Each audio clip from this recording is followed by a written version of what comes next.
Alhamdulillahirabbil alamin. Nika cara wong pidato ngaturake alamat nakso.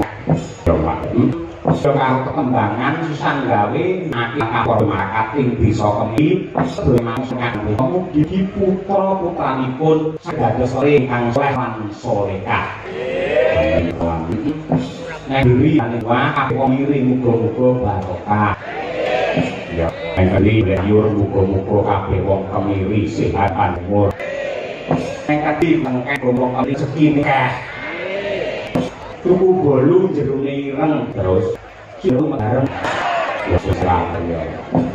Sembah nuwun yang kawula sambung kira bubar wayangan rong taun sing kepungkur Kyai Kemiri panurah barang panitia perangkat wis lali karo awake dhewe. Iya. Jebul isih kelingan. Iki lho katresnan sing diparingake warga masyarakat Kemiri marang awake dhewe sak kanca Madangkara. Ya. Sing patut diacungi jempol ing bab kerukunane gotong royong sama sinamadan daya dinayan. Surabaya per RT ditambahi APBDes, BPD, pamong ya melu urunan, cariki ya urunan, ewadene ana kurange 20 juta sing muga Pak Lurah. Semua kaya ngono kuwi. Kuwi ora kiai semangat apa enek tondo nganti kaya ngono kuwi. Tur sing menang menentukan dalang iki dudu Pak Lurah, dudu panitia, dudu perangkat. Iki ya kabeh para warga masyarakat. Mila matur nuwun dhumateng warga masyarakat Kemiri sedaya kemawon, awit katresnanipun dhumateng kula. Mugi-mugi iuran saking panjenengan boten ical, malah dados rejeki ingkang melimpah ruah kebak ing barokah. Amin ya rabbal alamin. Terus ya mesti tumplek-blek ning lapangan yo ngene iki rong taun kepungkur ya, Mak. Temenanan. Lapangan iki menjadi lautan manusia kaya mengkono akeh sing rawuh. Tur hebate yen wayang biyen sing mirsani mung kiai kakung ning Pripalungguhan iki sawangan kiai putri ibu-ibu wido keparing mirsani wayang. Tur ya lek lenggah muni njaluk nggon ngarep dhewe. Ya, ora Ponorogo, ora Solo, ora ngendi wae. Wong wedok ning ndi-ndi mesti menangan. Iya, menangan. Pak Lurah wae karo aku foto iki guru pisan. Paling dene ibu-ibu PKK iso ping 10 kok. Iya ta. Kaya ngono kuwi. Oleh Pak Dalang ganti gaya Pak Dalang. Ngeten Pak Dalang, selfie Pak Dalang. Masane dalang rene iki butuhe manyan gak foto wae. Ini minangka tandha tresna ya, Mas. Minangka tandha tresna. Intine matur nuwun sanget dumateng sedaya para warga masyarakat.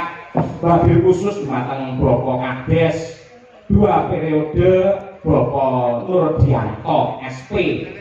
Yayine gagah gedhe dhuwur kaya Raden Werkudara. Ning penggalihe kaya Prabu Puntadewa lembah manah alus wis kaya ngono kuwi. Iya, kaya ngono kuwi ewak tenan Pak Lurah Witis. Kaya ngono kuwi anggene karangkani lan tresnani karo para warga masyarakat. Mula saben-saben masyarakat duwe kersa apa wae, duwe kekarepan apa wae, duwe usul apa wae, waton positif mesti diamini karo Pak Lurah. Mula ora nek ramukal 2 periode Pak Lurah Nurdianto ditresnani karo warga masyarakat Kemiri. Tak suwun gandeng dadine becik lan apik, dadine rukun lan tentrem. Aja mung 2 periode, insyaallah mugi Allah ngabulake bisa 3 periode untuk mengayomi warga masyarakat Kemiri yang tercinta ngono. Amin, amin. Kaya ngono kuwi. Ya. Cara Pak Lurah yang mbak guyang-guyung ini janjane tak akeh. Iya.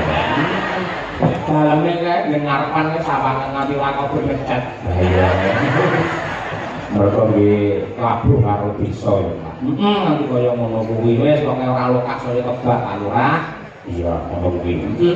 Dasare disengkuyung karo 4 dukuh saka kerajaan dipandhegani karo Pak Priyadi, terus saka Tumpuk Pak Kateni, saka Bandil Pak Pujiono, saka Plosorjo Pak Sunardianto. Ya, ketua panitia ya kuwi Bapak Sumanto, Pak Sarik, ketua BPD ya kuwi Pak Andi Prasetyo, bendaharane lha iki Pak Sumanto karo Pak Suhar.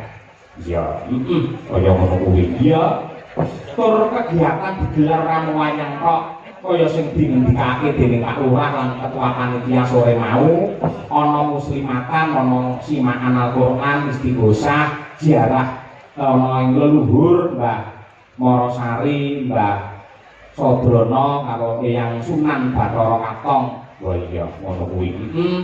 Sing nyatane selestari nganti tekan Pripalungguhan iki. Iya Pak, iya. Kaya ngono. Lalu dimatur nuwun karo Bu Lurah, lan ugi para-para ingkang sampun masak wonten dalemipun Pak Lurah kaya rong taun kepungkur ngerti lan muta dalang sinden sak yagane iki senengane sate gule. Iya to. Satene iki ya empuk, bumbune ya maknyus tenan, dialah dudu ya panas. Iya, kota-kota pengrawit walah temenanan kuwi sunok bintik. Iya. Imbah-ibu sinden ya ibu kocako bareng dalange wong kari diduh kok lho.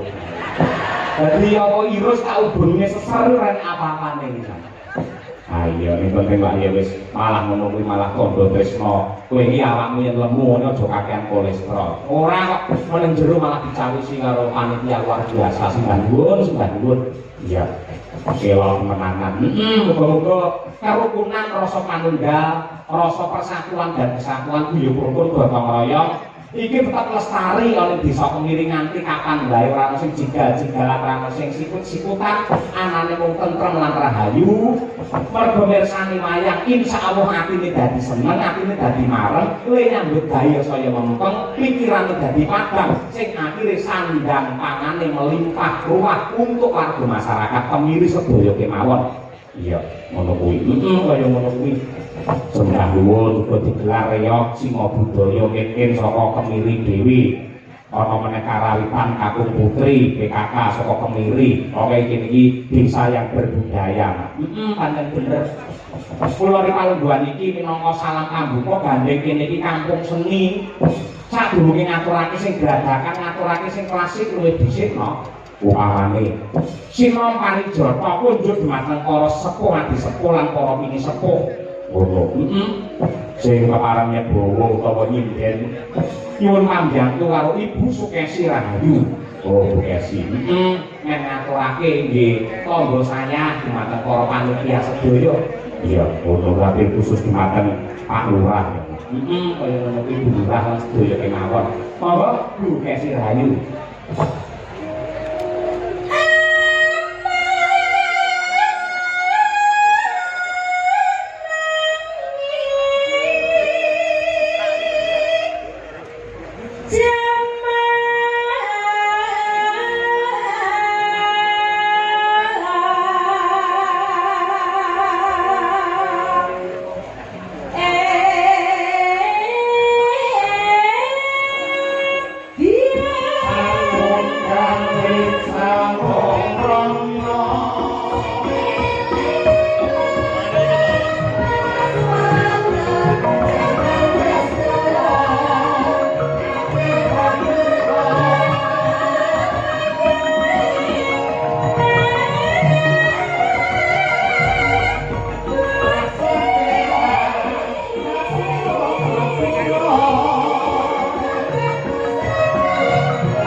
Matur sembah nuwun.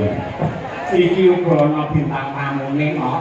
iya kok sapa ya kuwi kaya rong taun sing kepungkur ya kuwi Pak Haji Sumarbagyo Gareng iya sing putri yang rong taun kepungkur Mbak Elisa saiki ganti rasa ya kuwi ya kuwi men ya Pak Sumarbagyo Gareng dan men ora kendhu semangate men prajurit ya sing adate Pak Gareng bakal ijen men yang lain tak bareke karo anak wedok ing Mekah iki sapisan Israel yo kangen sok Allah luangan awak Mas pemilih sedaya oh iya monggo Mas drongipun kados ya Pak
Dereng, ampun dipaido.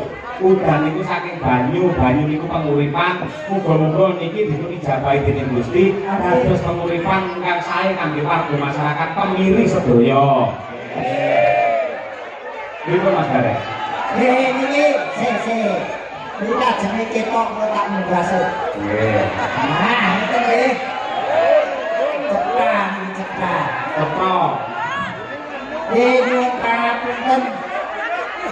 Saderengipun alhamdulillah puji syukur saged sowan mriki malih Mas. Nggih. Wong ternyatane nipun wong sarang kaping kalih nggih. Kaping kalih menika sawan niki. Kaping kalih nek kula nyuwunaken Pak Kades. Napa? Pak Kades niki lak nembe ping kalih hitungan Jawa kudu genep ping 3, Pak. Lah telu iki napa genep malah ganjil to niku? Lho nek wong Jawa ku hitungane ganep ping 3. Nggih. Ora ana ganep ning hitungane ganep ping 3. Bener. Saya Pak Lurah Panurdianto menika sampun 2 periode insyaallah. Insyaallah panjenenganipun menika badhe pikantuk amanah malih untuk 3 periode ngayomi warga masyarakat pemiri mriki sedaya. Lah menawi panjenenganipun Pak Nur menika dados kepala desa lan masyarakatipun tetep guyub-guyub boten namung ping 3 ning marambah KPKP kanggenipun muri-muri lan murid-murid budaya wayang.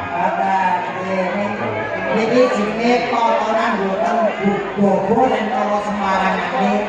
Nggih. Niki masyarakat sing rawuh boten mung penduduk karo masyarakat ning desa kemari iki Pemiri. apa? Pemiri Iki penduduk ini asli desane Kemiri. Kemari.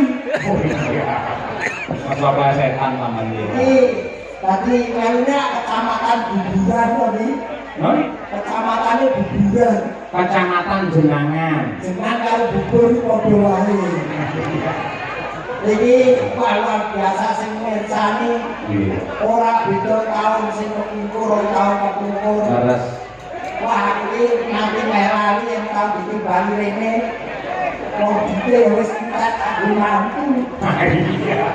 Masa mantu entek kudune bathi nek mantu iki. Awarte matakno gawe tes suwijo mantu undangan. Wong mantu kok proyek. Mantu iki malah itu ibadah. Iki kake anak. Ora beda kaya Pak Kades iki ibadah hidupe. Leres. Nah, biayanya kurang ditutup oleh beliau. Bapak Nurdianto ini betul-betul sesuai karo asmane. Kok iso? Nur itu memberi cahaya. Biar itu kepadang. Bener. Tapi noto, jadi beliau menjadi Kades ini noto memberi kepadangan cahaya di Pemiri. Pak Nurdianto. Nurdianto. Desane Kemiri, apakah makna dari Kemiri? KEMIRI. Kaki kabupaten Melu Ponorogo. Leres. Wadine Kadese Pak Nurdianto asmane. Betul. Masyarakate guyub rukun. Iki isih nglestarekake budaya bersih desa rasulan apitan lan liyane. Rame kahanane begiki mergo bulan wayang kulit dalane Cahyo Kutadi. Terakhir iki bengi ana garene sing saka Semarang. Wah. Yen mesa katut jenengan kuwi. Katut iki kudu digaris bawahi kanggo Semarang, Mas. Merkane. Mergo saiki gareng ning di kabupaten kota wis akeh. Oh iya. Ya ora apa-apa wong jenenge ngedul rezeki. Leres. Kaya Pak Kades niki lak ibarate ngedul rezeki secara tidak langsung. Nggih, terus dono rasa, dono diah. Ora lokak bakal saya kebak Mas Gareng. Partai pidanane Pak Kades iki orang yang sudah siap menjadi Kades. Buktinya apa siap menjadi Kades? Sesuai dengan jabatan beliau Kades. Kades itu orangnya harus memenuhi syarat 5 huruf ini. KADES. Karakternya harus baik. karakter ki sifatnya kudu becik. Kuncine niku nggih. Nah, akalnya harus pintar. D. Dedikasinya harus tinggi terhadap yang dipimpin. E. Ekonominya harus mapan. Terakhir S. Spiritualnya harus tebal. Wah, ini artinya kader. Ki Pak Nurdianto kuwi. Jadi memang tak lem nih tenan Pak Nurdianto begini tak lem. Sebab apa Pak Dilem? Kodok wis disuguhi karo sate. Enak tak? Ku gerak ke samlo wis pas ya maksa tak buntel Mas. Mulai. Oh mulai kok yang suguhan. Ponorogo Semarang ki adol teko Semarang dadi apa bulene? Loh. Sing nagake sing ngubuhi disuguhi ra dipanang ki gelo piyayine. Tetep tak buntel tak gowo mulai. Kang omah? Tak dol. Sampeyan iki dadak kondang laris kok atur bule lho. Sik apa wong dodolan iku kudu wong sing ora duwe. Wong sing duwe yo entuk dodolan. Ini yo ora patut diparingi saka panitia kemiring untuk tekan omah didol. Lho nyatane karo Pak Lurah ya wis dilunasi sore mau. Mergo wis lunas ki aku golek tambahan. Malah Ora tenan aku tenan matur nuwun tenan timbali rene nek wis ombokanen Mas. nggih, nek ora mandeg teko sengene lho Mas Bareng. Babe Desane lak kemiri wis kok terjemahke kok jabarke. Kecamatane Jenangan. Apakah kepanjangan dari Jenangan? Jadi jenenge camate mbuh aku lung tepu. Teko lung kami Bali. Nah, namun demikian tetep panjenengane yo ora woh iki. Nganti ora nimbali tak enteni. Bagian kok nyincim ora. Ora iki mosok kadhe wis nganggep kok camate nganggep yen aku yo isih. Mosok ta? Kades bersih desa iki mergo disekunjung karo warga. Lah Pak Camat dadi kepala kecamatan apa nek kok bersih camat ora enek. Yo dianake. Dianake Bersih kecamatan dianake. anggarane. Kok kades? Kades piye? Kok urunan kades-kades? Kemiri urunan saka warga akhirnya ditutup karo Pak Kades. Kuwi urunan kades-kades sak desa, sak kecamatan Kemiri, sak kecamatan Jenangan. Sing nutup kok sapa terusan? Lho sing matur warga lho Pak, sanes lho Pak. Pokoke sebab iki camate kudu ngandhap lho. Kowe iki tak promosike kok. Kowe Pak Camat ngandhap tenan kowe melu ora? Yo melu kok yo rombongan kok yo. Kowe dene yo butuh, kere kok sombong. Iki ron jagongan karo Pak Camat to. Burung. Aku mau jagongan sore mau nalika panjenengan sambutan. Nggih. Panjenengan karep Pak Dalan sak kula mangke Joko mantu napa syukuran kula badhe wayangan nimbali kicah ya pun tadi komplit klasik tanpa bagian. Pak Camat nih. Camat dimarahi iki to. Pak pitados boten pitados wayangan tanpa bareng udan ngiris. Iki mergo enten kula udane mandeg. Ini mau karo Pak Camat ditambahi ya. Kula usulke engko mawi dagelan bareng-bareng. Oh nggih, siap mawi bareng pacitan. Pak Camat yo ora seneng sing kanthi. Senenge sing original ya Pak Camat. Gareng yo original. Oh, Tandane gareng original ki apa? yo biarkan penonton yang menilai. Jangan saya yang menilai itu tidak perlu aku. Aslinya bener ditunggu, ya tinggal denger Yo, apapun saya Kayak angel mlebune. 10 hati. ora iso ngomong lho atemu iki. Amane bapak kula Mbah Sutron Sondo ya.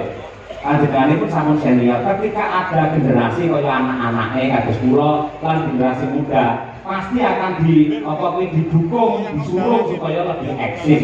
Padha kali jenengan jenengan pun dadi gareng sukses sing original, kudune yang muncul gareng liya-liyane, sing liyane ditawakake yen iso laris.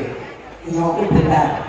Dan saya sudah nilai ta'ala turun ke ilmu maupun tidur. Ini cerita sesungguhnya terjadi pada diri saya dan namun itu terjadi di tanah suci, Mas. Iya, tadi kan Ini dengan saya mau ceritain ya. iya.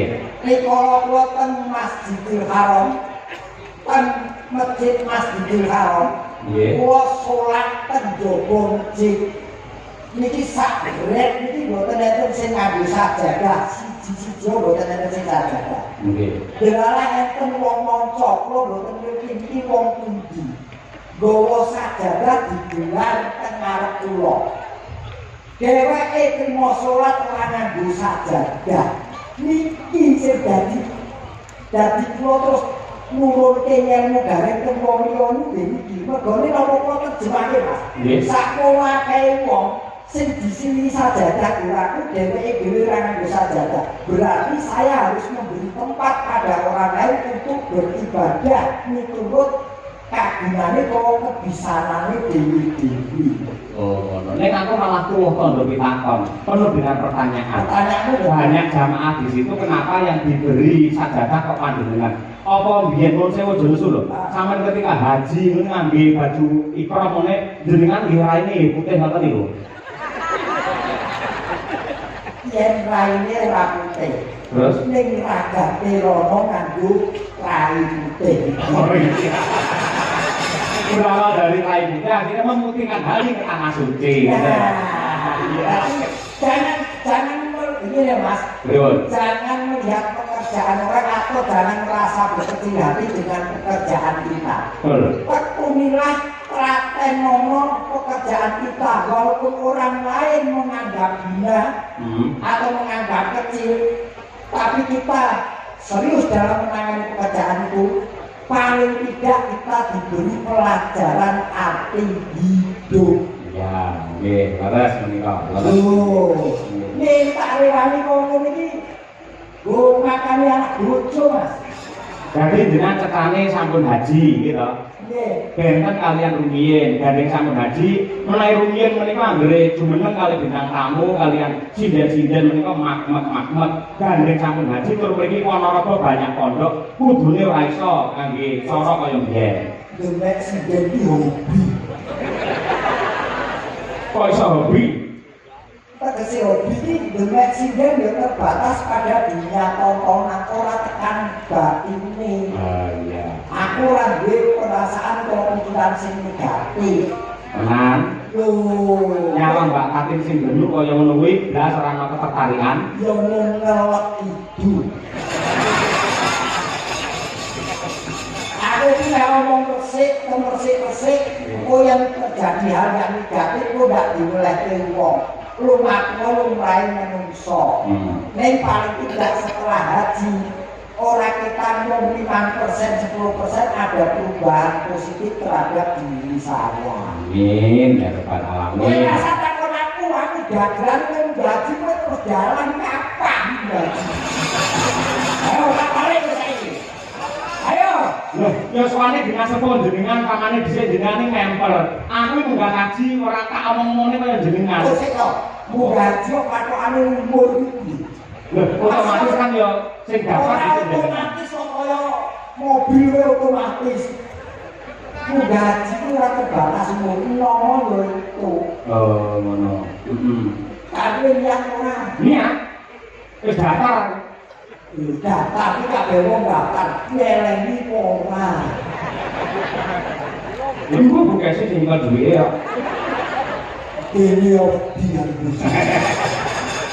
Ora kabeh iki rezeki Mas. Nggih. Jadi wong iso rono iki kerezekian salah satu unsurnya. Nggih, leres. Nah, gandeng enten Mbak Katin men saya regeng men saya gayeng gitu. Nggih. Terus ya diteni karo kiai kene aku ngumun. Ora sinden liya-liyane iki trincing-trincing ngono iki pamane ditresnani karo masyarakat lak nempel. Lho kiai ini kaya dream koyo ngono. Jangan melihat bodi.